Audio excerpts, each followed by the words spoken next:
This is the new VENTURI Airbrush.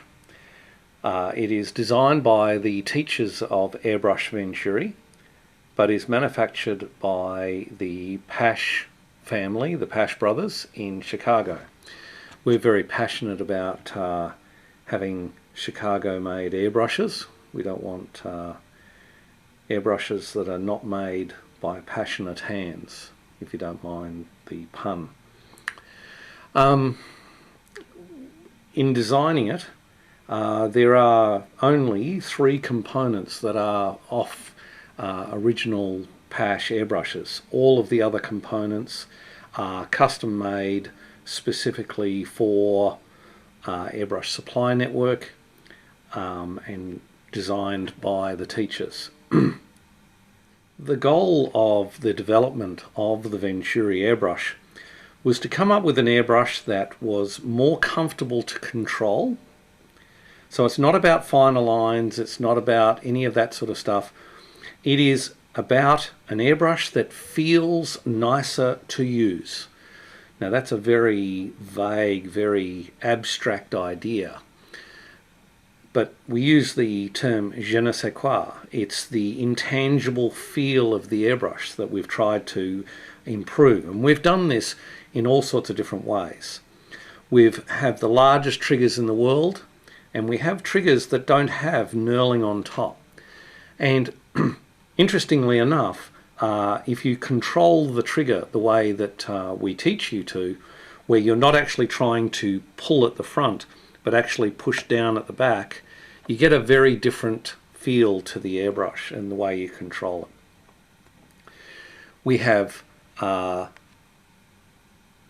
nylon coated back lever, and we have a tension adjustable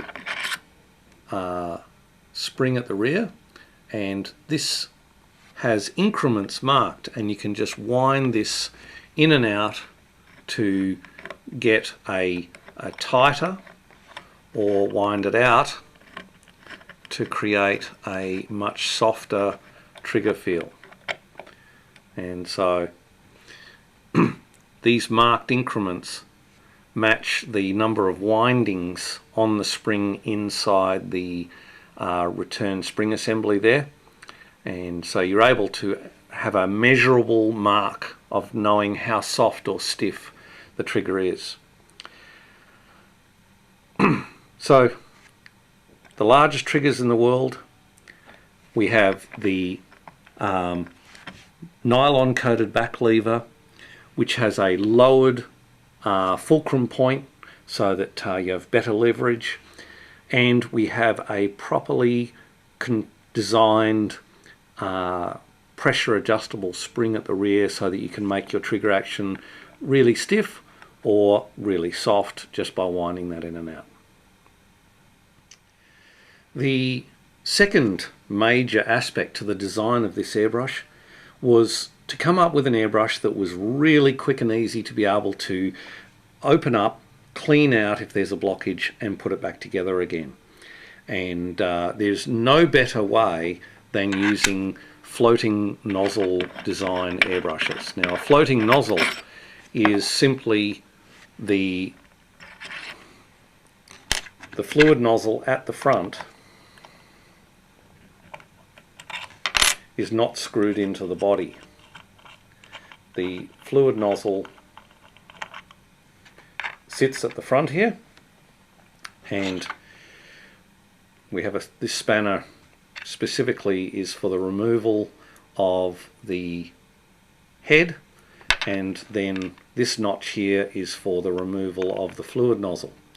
And the fluid nozzle, although it's just a floating nozzle, that is it has a taper on the end that just sits inside the body there, it's been specifically designed to wedge into the body of the airbrush rather than wedge inside the air cap.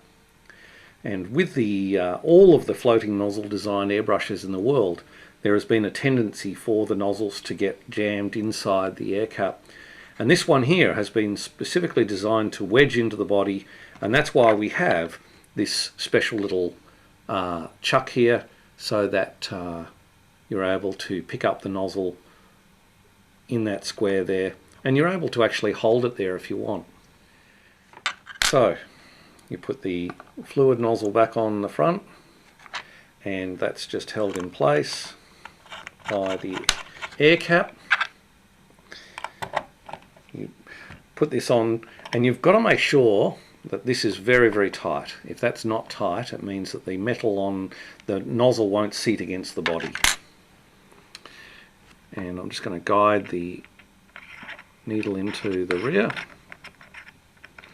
do up the needle chuck, put the handle back on again, and there we are. Okay, so we're going to see how quickly we're able to open up this airbrush, clean it, and then put it all back together again. And I reckon we can do it in about 1.5 minutes, maybe 2 minutes tops. So let's see how we go.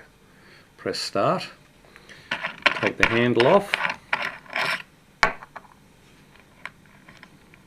take the needle out, and you specifically need to take the needle out because you don't want the needle protruding from the front when you take the nozzle off. And there we have the nozzle, and we can clean that out with a needle or a toothpick or whatever it is that we want to use to unblock it, and then we can put it back on the front there and screw the head back on, do that up nice and tight, guide the needle carefully into the back, and put the handle back on again and stop. There we are. Less than 60 seconds. 59 seconds. And that was to take the handle off and the needle out, take the head off, and get the needle and clean inside the nozzle, and then put the nozzle back on again, put the head back on, put the needle in. We did the whole thing in under 60 seconds.